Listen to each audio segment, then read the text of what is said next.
All right, so first I'll ask everybody to kind of keep in mind I've been gone for a week. I'm a little rusty, and I haven't done a whole lot of preparation for this.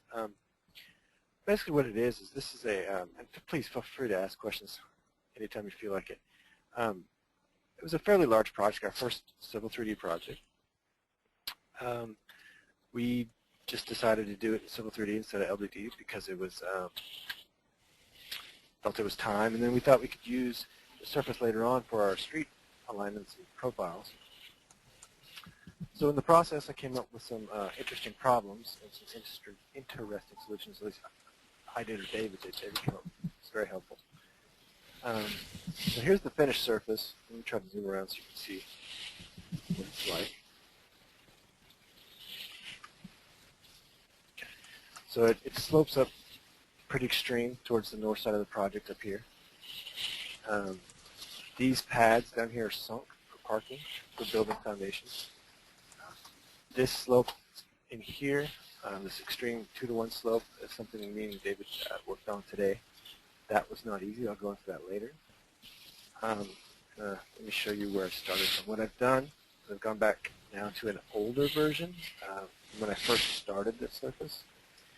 And what you'll see here is I had two different criteria I was trying to work with. One was I simply had grades along the center line of the street, which kind of presented itself as a problem at first, but once we figured it out, it was pretty simple. The other one is that we have actual plans for some of these streets, and so I have grades along the flow line on those streets. So what I'll do is I'll go into a little bit how I did both of those. Another issue we had was that if you look here, these pads are a different shape and size from the back of, from the actual flow line. So getting the proper offset and slope on those was a bit of a challenge, and I worked that out. So what I'll do now is I'll go into both scenarios. First is the plan scenario. So what I've done is I just bring in my XREFs, have them in the background, and I have a nice little routine, but you can use nested copy. And I just bring in my flow line like that. I'll just undo it, so go back a step. So what I do is then I create a large polyline, one big polyline for the whole thing, and I convert that to a feature line. Put it in the right site. I just leave it standard for now. Well, the one thing that we did find, and David had warned me about, was that you get, I forget what they're called, but 2 points in the feature line that overlap can cause a lot of problems in your surface later on. It causes a lot of crashing. So it's best to actually layer your feature lines if possible. Yeah, Josh, those create what are called split points when they intersect. There's a couple of good solutions for that. One is, like David had mentioned, just layer them so that you know which ones are snapping to what. Also, have as few endpoints and overlapping points as possible. Just keep your surface clean and you won't have that problem. I got rid of most of the problem by going back and weeding out a lot of the extra points or overlapping points. One thing you'll notice about this is that these, my grade callouts don't actually match my flow line exactly. The reason for that is that our PRPN or planometrics have changed since starting this grading plan. And so what it's not perfect dead on, but I'll go ahead and walk through this anyways. Once you've got it to this point, I found that the simplest way to do it is to make sure you have actual points or elevation points along the surface where you need them. And let me go back to it. That's the insert PI command. And what that lets me do is it lets me say, along my curve here, I don't have an actual point for the center line of this ramp, and I need to have one. So I just put one in. And I can either set the elevation now or I can set the elevation later.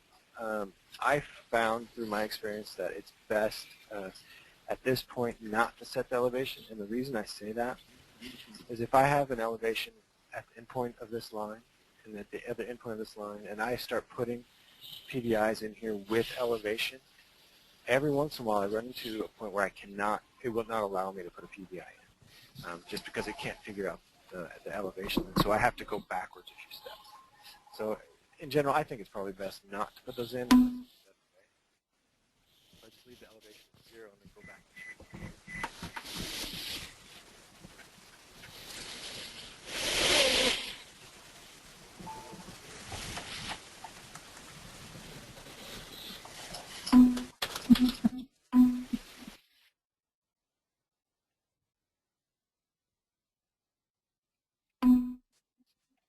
Am I muted?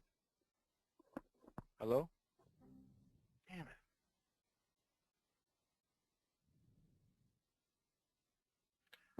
Hello? Yeah, it just went dead on me. Am I? Okay. Sorry about that. Yeah, I've got sound card issues. I'll put one more point in here. And this is one point about Civil 3D that I found just fantastic. Is for instance, some of these points. Sorry, I'll stop trying to pan so much. In here, we had extreme curve returns that are rather hard to figure out the elevation for some of those. And there's a nice little tool in here, set grade slope or slope between grade points, and it'll let you put this entire line at a slope along the line. For instance, let me show you over here. So I can grab this line.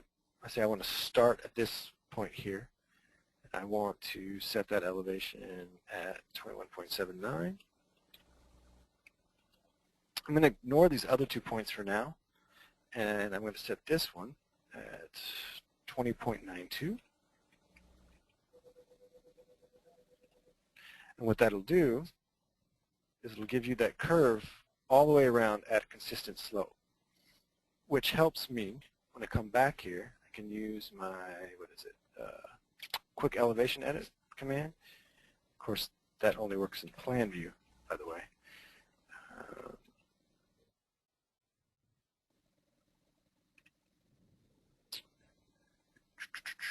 All right, so I can click on those 2 points that I didn't have elevation for, which they do have elevation, and give them a proper calced elevation, or I can leave them at the elevation they're at now, or I can say I want just a 2% slope in between there. It's actually really fast and very simple to do. For instance, on this line here, I have several points in the way.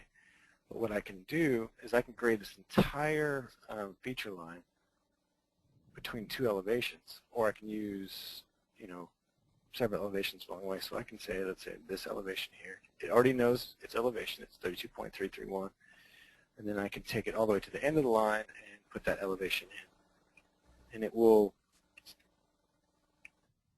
grade the entire line according, of course I did something wrong there. Let me fix this real quick.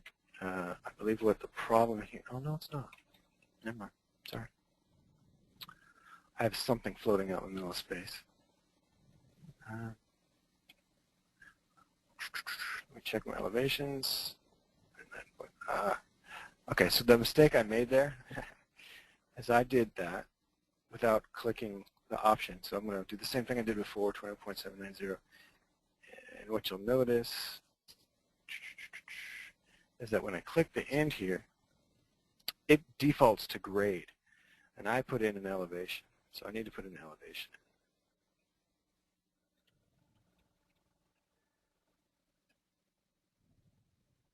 Yeah, that's much better. That was the way that I went through and I constructed all the line work for the streets that I had actual points and elevations on. It wasn't as fast as my other method, but it worked pretty well. It was fast, simple. Anytime I had an issue, it was pretty simple to figure out and solve. The next step to that, and one thing we don't typically do in our surfaces here is we don't typically do lip of gutter, flow line, and then top of curb. But with this, I was able to do that because I can use the offset command. Where is it at? sloped offset or stepped offset, and I can put in, 2 feet and offset that inward, tell it that it's a grade difference of 2, and it puts that line in for me. And also go back the other way, and I used, for the top of curb, I used 0.01. David, I believe he told me he liked using 0.1 because it's easier to select. I mean, it's up to the individual. Of course, I didn't do that right. One more time.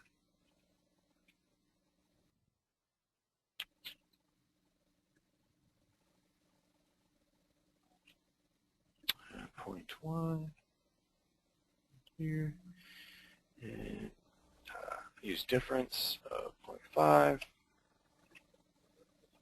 And that gives me my lip of gutter, my flow line, and my top of curb. The other thing I did, you'll see in this other file, is I layered all of my brake lines. I put them in specific layers so that when it went to redoing them, putting them in, taking them out, it was fast. I didn't have to take out all of my brake lines to rebuild my surface.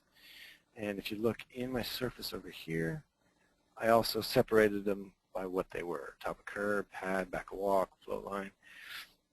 So everything I used as a brake line did end up in its own category. Made it a lot easier to manage that surface.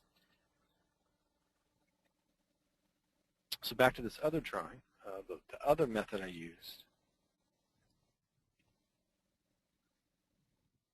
was so in this situation, what I have here is I have a center line of my roadway with grades. Now these blocks are just custom blocks I made that have fields in them that tell me what elevation they're at. And the reason I did that so that I could snap to them very easily. So what I do is if I change the elevation of one of my blocks, the text changes because it's a field. So it was a quick eye check to make sure that my center line was all at the right elevation. Excuse me. And then I use this command here called the adjacent elevation by reference. And at first, when looking at this command, me and David weren't sure, or David and I weren't sure if that really was going to do what we needed. It didn't seem as though it did it right. You'll see why here in a second. So first thing you do is you tell it that reference object. My reference object is my center line. And the object I want to edit is this line. Well, this one didn't really do it too bad. And I can tell it I would need that to be a grade difference or slope of negative 2%. And it will adjust that line, pop it into place. Sometimes when you use that command, it does some weird things that you kind of have to just ignore and assume that it's doing it incorrectly. Let me see if I can get it to do it over here.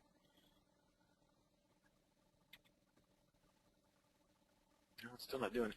What happens is a lot of times it will draw a line diagonally across here, and my assumption was that it's doing a 2% across that diagonal line, and it's not. It's really doing it perpendicular. That little tool, it let me do this entire surface inside where I didn't have anything but centerline slopes very quickly. It was a fantastic tool. Unfortunately, where it didn't work was my back of walk. And the reason for that is if you look at my actual top of curb or my flow line here, this shape is quite a bit, let me reach in this, quite a bit different than my back of walk would be. And if I were to project this 2% across, what I would end up with would be like a wobbly line here because there would be so many reference points for a little area. Not really what I wanted. So let me show you what I did to solve that problem. If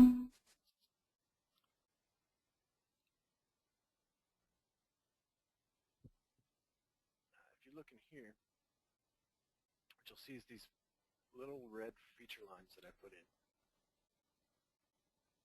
And all I did to create these is I went from that top of curb, and I had my inside pad line, or my right of way, whatever you want to call it, and I created a line from a point, any point. I used curb returns for the most part.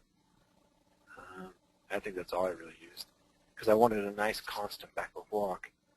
And then I did a perpendicular to that line, and what that lets me do is set the actual point for the back of walk at 2%. And how I do that is now I have this polyline in here. Let me change it to a polyline. Okay, so now it's a polyline, and I create a feature line out of it. Okay,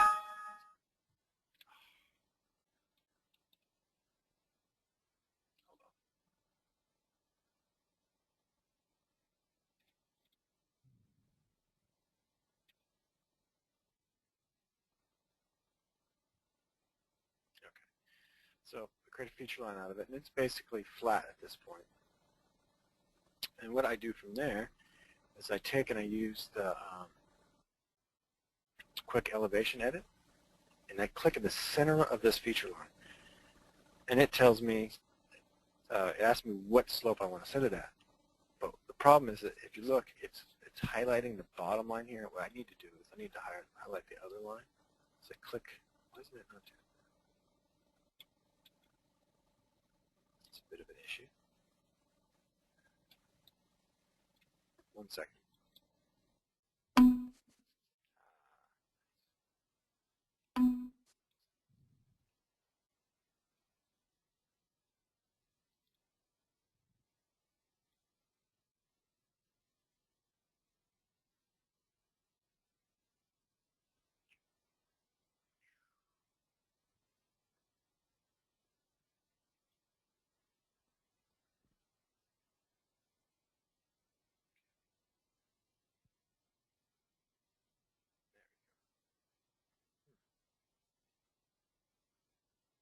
Am I gone?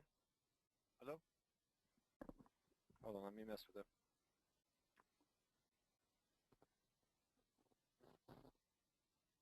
Any luck? Is it back?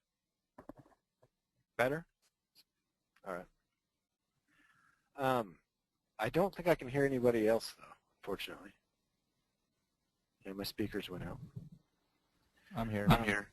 Okay, awesome. I heard that. What I do is you can, again, let me go back. I use a quick elevation edit on this feature line. Click in the center, and it's a little tricky. You got to get it so that when you click on it, it shows you the arrow, and it also shows you the marker from where it's coming from, meaning that's the point it's going to anchor. And then I set my grade. Since I'm going, it's pointing that way. I want to use a grade of -2. What that should do, it's going to be hard to see because I have my surface on and it's actually at elevation. But it tilts this line up. And what that did is it allowed me to go back and set the back of walk the way I needed to set it. It's kind of a long explanation for what seemed like a simple problem, but it ended up saving me a lot of time. I actually didn't have any other way of getting this back of walk to the correct slope without using those feature lines. And then the last issue was that we have, if you look, pad elevations that are quite a bit lower than that back of walk elevation was. And for the most part, we were able just to use the grading object, create grading, and then use. Let me go back, walk you through the process a little bit. The simple process was to create a surface at the bottom at the elevation of the pad, and then use the feature line that I created for the back of walk to create a grading object. The grading object sloped down to that proposed surface at 2%, or yeah, 2%, or 2 to 1, I'm sorry, which gave me a daylight line. And I copied, and actually, once you create that grading surface, that grading object, you can copy the bottom feature line is what it creates straight out of the grading object, and then delete the grading object and still keep a copy of that feature line, which allowed, and I then added that feature line into my surface to create the slopes. A place where we ran into a problem, it may be obvious for people that have built enough surfaces, is that these lines crossed in a huge way.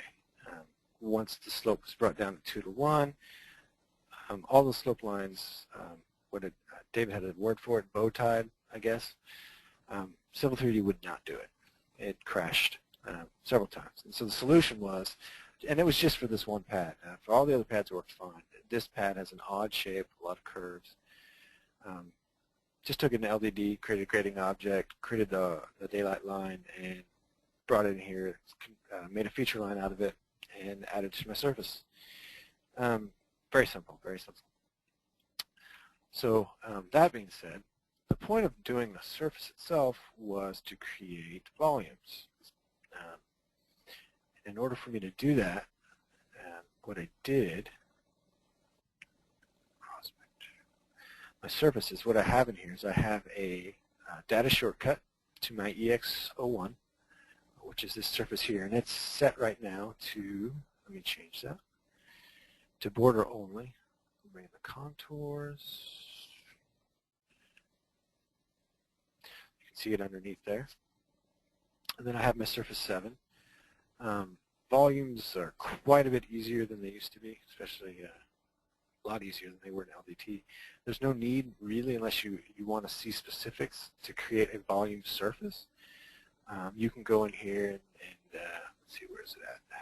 It's under surfaces, utilities, volumes. And that brings up this nice little box. As you can see, I've already done it, but let me get rid of it. You say, I want to create a new volume entry. Tell it what your base surface is. You tell it what surface you want to use for the volumes, and it's that simple. It just pops out volumes. It's quite amazing. I know I'm going kind of quick, but like I said, I literally got back from vacation this morning, and I wasn't exactly prepared for this. Well, I guess my biggest thing I have to say about, just like I said, this is my first real surface with LDT, or with Civil 3D, is it was considerably easier than LDT. If there's anybody that's kind of hesitating, oh, should we do it, I'd say absolutely. It took me, this surface is quite a bit more complex than most of our surfaces, but even still, it was considerably easier in Civil 3 than it would have been in LDT, and the time was probably, with my learning involved, 3/4 of what it should have been with LDT, just simply because LDT is so labor intensive. Under that, I'd like to hear people's questions if they have any. Hello?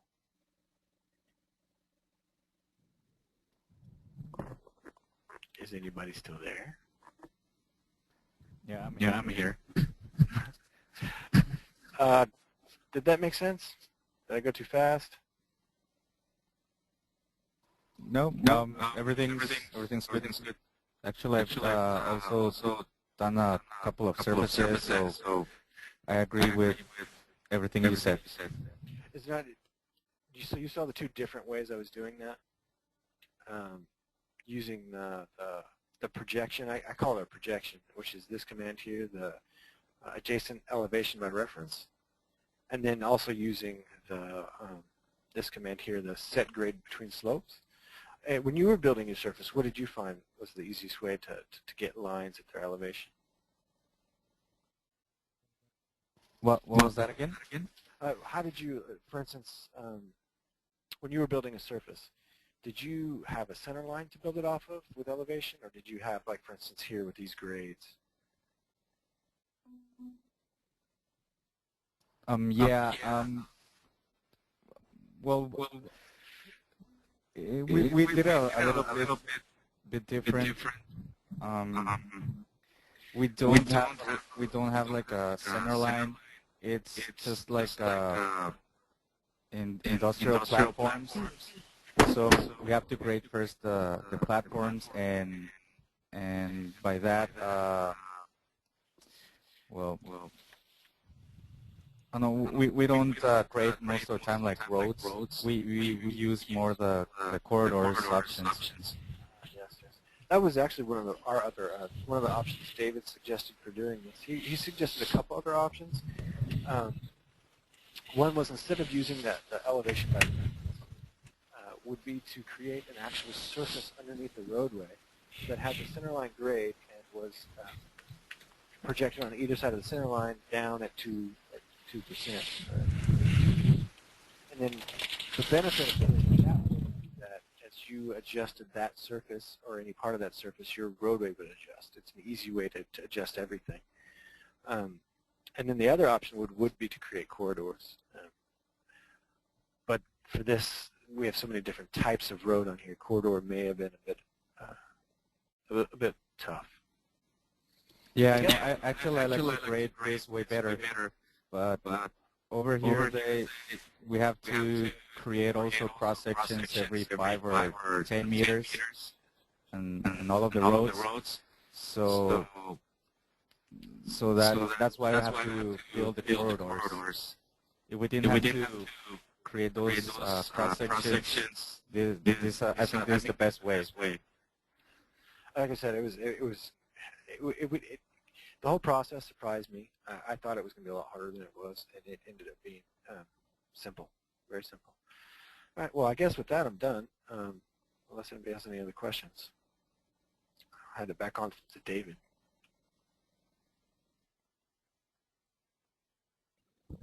All right, thanks, Josh. Everybody give him a round of applause.